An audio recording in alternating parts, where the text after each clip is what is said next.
Sister Watts, how are you today? I'm good, and yourself? I'm doing just fine, thank you. Now you and Brother Watts are married for how long? We've been married 30 years. Okay. When you first got married, I'm sure the standards of the church were not on your mind as you walked down the aisle with Brother Watts. But take a few minutes and tell me about the first 10 years of your marriage, briefly, please. First 10 years, we met each other in church. I was single, and I was a mom with 3 children, so I didn't think I would get married. But we would be singing in the choir, just doing different things together. And one day he asked me to pray with me. I thought he literally meant pray with me. But he was asking me to court with him. And we were taught that there was no touching, no kissing, no nothing until we got married. So we would talk like 3 benches apart. I think that was the extreme, but that's where we were. But we learned to do it God's way when we got ready to get married. You know, we corresponded, I think, for about 3 or 4 years before we got married. But we prayed to make sure that we were compatible for each other. You know, just because he asked me didn't mean that I was for him. So that's how we met. We met in church.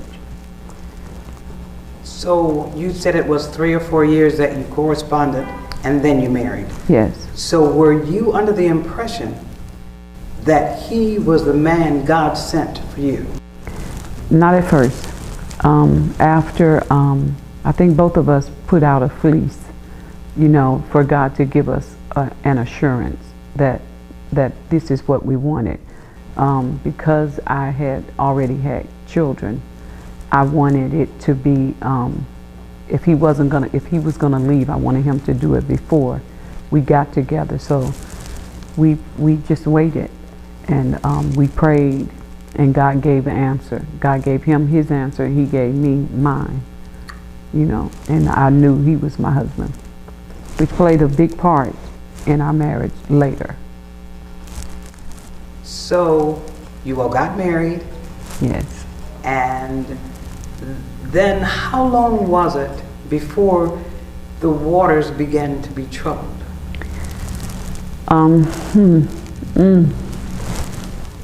It was, we had been married for probably about 10 years, maybe 10 years in, maybe more.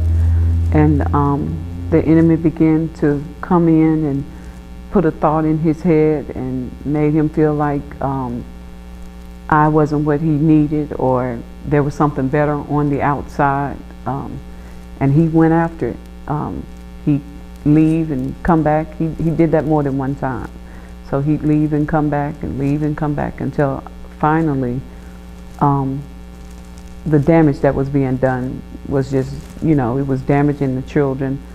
So it was just better. I told him, whatever it is you want out there, just go get it, you know, because he had to quench that curiosity that there was something better out there, you know. And he would say things to me that was so hurtful, you know, that he shouldn't have married me. And but that's why I said it was vital that we put out that fleece, because no matter what he said, I knew it was the devil. And I was able to stand on that it was the devil. I never fell out of love with him. He fell out of love with me. And I would say things to him, even though he wasn't with me, you know. I would say things to him so that it would be in his mind, you know, that the enemy just wouldn't be able to just overtake him, and sometimes he would remember, you know, that he still had. And I told him, home is still home. No matter what you do, when you get done out there not finding what you're looking for, home is home, you know, because it was till death. We were married until death do us part. So. All right, now you're a single mom again. I'm a single mom again. On your own. Oh my God, yes. So where did you go from there? It was hard. Mm, that was hard because I hadn't worked in years and I had to do it by myself. I had to figure it out, you know, and I had to find work, you know, and you're older and you're going and you're trying to find work and young people are coming. My kids were affected, you know, so I couldn't grieve, you know, because I had to make sure that all the kids was okay, you know, and so one by one they went through on their own. So my feelings had to be put on the back burner. And but one thing I never did, I would never talk about him. If they said something to me or whatever they were feeling, I would let them know. If the devil had taken over my life, I would be doing the same thing that Daddy's doing. So because I always looked at it that if I'm the shortest liver, then I didn't want them to look bad and they not go to him, you know. So I made it work. I worked on post, got a job making whatever I could. But one thing about my husband is that no matter whether he was with me or not, if I called and I said I needed something, he would always give it. Only way he wouldn't is he didn't have it, you know. But it was hard because he was mine. That was my package. That was mine. I had my gift. I had unwrapped it, and to know that I'll no longer have that gift and somebody else was enjoying my gift that was mine. It wasn't easy, but I appreciate my dad because my dad told me that you don't chase a man. You do not go out and you try to match what he's doing. So I still acted like I was married because he was still living, you know, and we just made it. We suffered, you know, sometimes things got turned off. We suffered, you know, we went through it. But the kids, I would always just try to keep them with a positive, you know, the devil do what you allow him to do. And right now, Daddy is allowing. And my baby girl took it the hardest because she was a daddy's girl. And they all found outlets, you know. And while he was gone, I had to play basketball, football, whatever it took to make sure. And I had to have a conversation with them and tell them, either you're going to let this make you or it's going to break you. And everything hit me first. So I told them, I said, we're going to get through this. And you just got to put on tough skin. And that's what we did. We became each other's comfort. My kids, they helped me through. But I went into like a bad depression, you know. I didn't know what to do. I didn't know how to figure it out. I couldn't understand why, you know. And I kept trying to figure out why. And until I stopped trying to figure out why, and I just accepted it is what it is, you know. And I did what I had to do. I worked where I had to work, and we got through that stage, you know. All right, so now you're working, making ends meet. Yeah. So what is your mindset for your life? Confused, because I knew Church of God standards. And I call myself, it's funny how God has another plan when you got a different plan. You know, me and my little finite mind, he was done with me, you know, so I thought, and so he thought, you know, he thought he was done too, but I had moved on. I was in a relationship with somebody else, but I was so scared because I knew that if I died, I would go to hell because I know my husband was still married. I mean, my husband was still alive. So I tried to move on, having no idea of what would happen. You know, I called him and I asked him, are you sure you're done with me? And his reply was, yeah, I'm done. You know, I'm never coming back, you know. And so I moved on. I tried anyway. And it didn't work out. Now, when you say you moved on, you absolutely closed that door, thinking you did. I think closed that door. Right. Made a U-turn. Yes.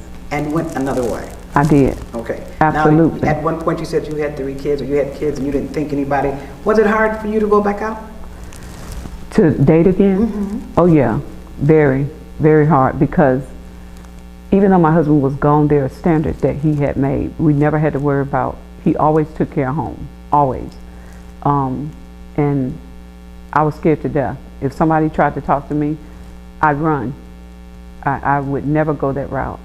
And I just got to a point where it's pointless for me to keep putting myself on hold, and he's done with me, then I may as well move on. But of course I was unsaved, you know.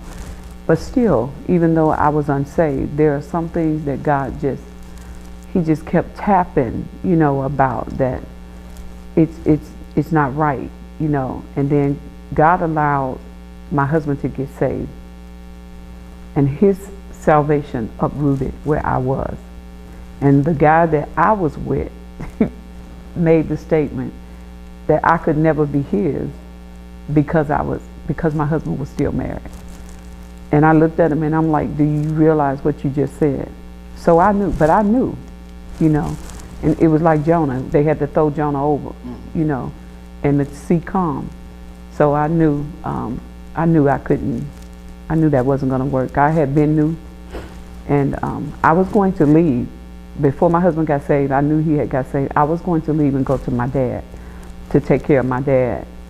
But when he got saved, his life uprooted. I mean, and the guy that I was with made a statement to me. You don't tell me, ask me where I go. You don't get to ask me where I go. And I looked at him. My husband had came down to have dinner with the kids. He had been asked me to come back because he had got saved, and I had said no. You said you were done with me. But when he made the statement, I said, okay.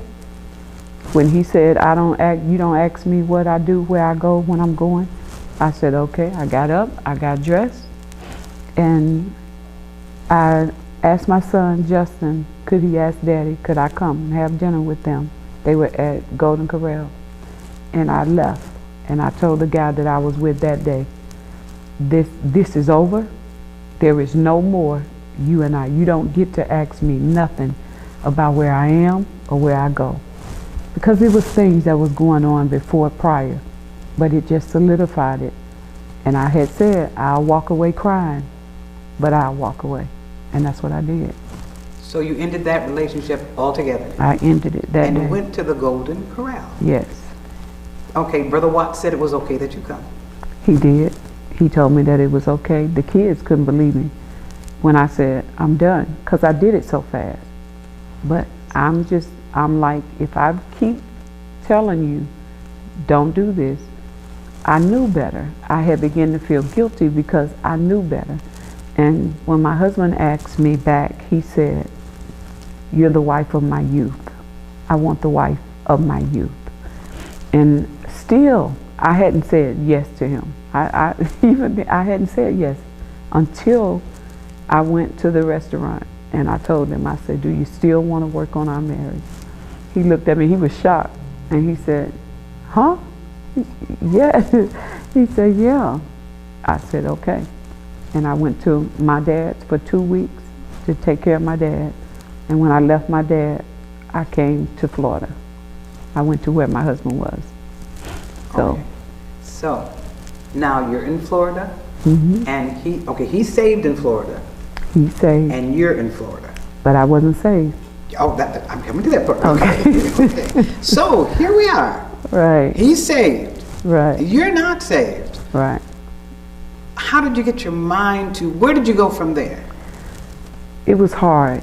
I would have to say, because I had been burnt by, how would I put it? I had been burnt by leadership, or maybe I shouldn't put it by that. I had been hurt by things that had transpired. I'll say that. And so it made my confidence and my trust, my focus for focusing on God had got shifted. And I had my guard up, you know, but my husband's life for God made me tender. It was tenderizing me because as I watched, he didn't push me. I wore pants in the house. He didn't tell me I couldn't do this or that. He just lived it. And watching him pray, and he had a consistency of praying and reading, and he was just different. You know, he'd go to work and come home, and he stopped and be talking to me and stop and bring a gift. And I'm like, man, and it made me start reading, or it made me start seeking God. It tenderized my heart. As tough as I was trying to be, it tenderized my heart. So I began to talk to God and ask God, Lord, you know where I am. You know how I feel. At that point, I wanted nothing to do, you know, with church people, nothing. And when God started dealing with me, he let me know, when I saved you, it was me and you. And it's going to be me and you in the judgment. And that, I'm trying not to cry. Oh, it's okay. And that's what made me get saved. That's what made me come to salvation. You know. Thank you. So I gave my life to God. I'm not sure how long I had been there. I think a few weeks I had just watched him. May have been a little longer than that. And one day I just bowed. I told God, Lord, you know where I am. You know me. I've been away. And I just repented. You know, I didn't say nothing to him. I had been saved for a couple of days, and I didn't tell him. I just couldn't put the pants on no more, you know. And I had talked all this big talk that I was not going to do this. But when God saved me, it just didn't matter, you know. And I think I finally told him, maybe about the third day, that God had said, because I wanted to be sure. I wanted to make sure that this was what I wanted to do. I know I wanted God, but I just let go. You know, after God he convinced me that it's me and you. And I told him, I said, if you save my soul, I'll do it. I'll live it like you tell me. You know, and I won't take my focus off of you, you know, ever again. And I've been living saved ever since. All right, Sister Watts, did you feel after you were saved that you could get shed of your marriage? That I could get? That you had to go back? Was it like, I gotta go back? Yeah. I mean, there's nobody else. I could, no, I'm saying. It wasn't as if, okay, I have a choice.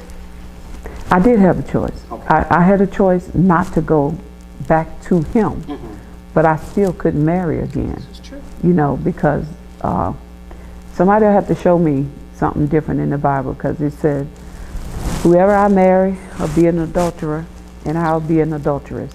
So I couldn't separate that it was okay. I couldn't find a scripture to say, I knew I was wrong. I was unsaved, but I knew that I had to, if I was going to be with anybody, I was going to have to go back to my husband that I married, you know, so, and that's what I did. Okay, so now, Brother Watts is saved. Right. And you're saved. Right. And you all in the same house. In the same house. Do you reconnect? We're still doing it. We're still, because he was gone for 10 years. We were separated for 10 years. He had been out of the house for 10 years, away from me. So now it's different, because now we're loving each other all over again. We're learning each other over again. Even though I know him, I'm relearning him. And like I think I was telling somebody that the enemy comes.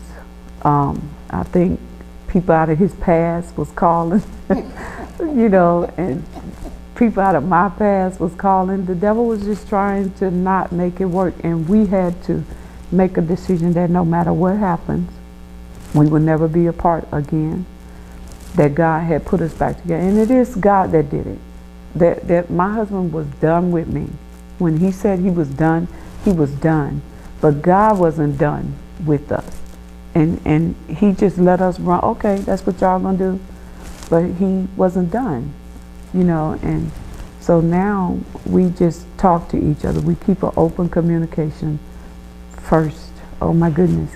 Whatever I'm feeling, if I'm scared, I tell him, I let him in.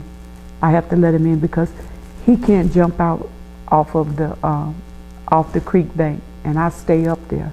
We gotta meet each other halfway. So we do a lot of talking. We pray together, read together, study together.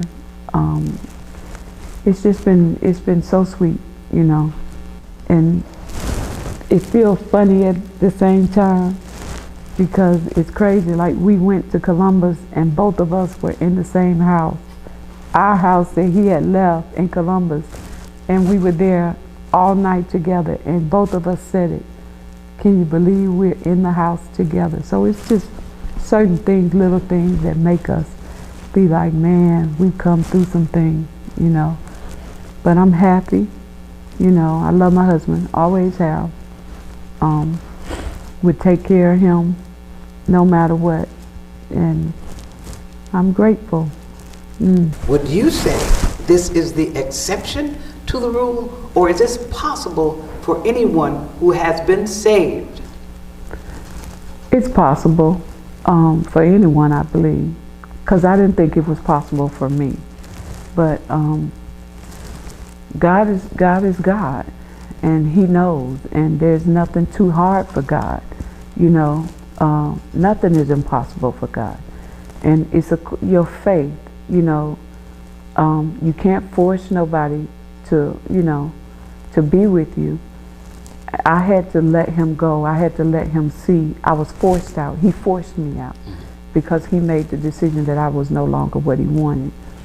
But I still loved my husband, and maybe that's what, I don't know, maybe the way I did it, you know, because I would call and I would still tell him, you know, God got a plan for you, you know, and he would tell me, you know, whatever you gonna do, you do. You know, and when he filed for divorce, he filed for divorce. He filed the papers and never signed them. It was one paper that he never signed. You know, so we did it, and the lady, I talked to his lawyer, and it just never went through. So it's amazing how God works, you know. So if you could say something to the sisters that are waiting in the balance, what would it be? I would say know yourself. You know, make sure, don't let anybody push you into doing anything. Don't rush it, because at the end of the day, you're the one that have to answer to God. You are the one that have to give an account, you know, for your actions, and somebody else's actions can't what somebody else do, you can't allow it to mess with your reaction. You have to give an account of your reaction to the action that was done. So I would say pray. I wouldn't wish that on nobody, but I would say pray and stay prayerful. Basically, that's pretty much all you can do. And pray that God, well, I'll take that back, because I remember praying to God and telling God, let my husband miss me. There were certain things, certain enix I would put out there. I told God, let my husband miss me. Let the woman that he is with not satisfy no more. And let me know that you've done it. And God did that. One night, he pulled up in my driveway, was sitting out there, and the next day I found out that he was out there, but he didn't, and I told him, I said, you should have knocked on the door. I said, because I was up. So you have to have that confidence and that faith in God that no matter what he say, you're gonna have to ignore what he say if he's unsaved, because what he say is talk from the devil, and the devil's intent is to discourage you. So you gotta have you're gonna look like a fool sometimes. I felt like a fool sometimes, but I still would just tell him, what I felt like I needed to tell him. And I left it with him. You know, so don't lose hope, I guess that's the... It's interesting that you said that he put you through so much pain, Yeah. but you still loved him. Yeah, I did. Because I did. when I don't know, it's something about that one twine. You know, we made a vow. We were talking about this the other night, that we made a vow. We made a commitment, not only to each other, but we made a commitment to God. We made a vow to God, you know, and my husband was my best friend. So I was grieving more than just, he was just gone. I had lost my best friend, you know, and so when he did what he did, yeah, he did. He took me through it. But I remembered that it was the devil that was in charge. And I remembered, I kept loving him, I guess, because when I needed when I needed my husband, whether he was saved or not, whether we were together or not, when I was in that bad accident and I had to be in the hospital for over 7 days, I think, he was right there. When I woke up, they had me on tubes, and when I woke up, all I saw was him. Hey, he never left. He wouldn't leave me. So at times that I needed him the most, he was there, and that was my friend, no matter what the devil tried to do. And that's why I said it was important. That's why I went back to when we put that fleece out. People nowadays just feel like they can just, that once the guy asks you to marry him, it's final. But that's just a courtship to see whether or not you all are compatible or not. But we knew, because we put that fleece out, and no matter how he did or what he did, I knew, because I had asked God to give me an assurance, let me know. And he did the same thing, ran out the choir stand and just fell on the floor and was hollering. He answered. I thought he had went crazy, you know, but it just, I did. I don't know. Why God blessed and did like he did, I didn't lose my love for him, I guess, you know, so. So it is possible to reunite and do it the way that's ascribed to in the Bible. Correct. It is.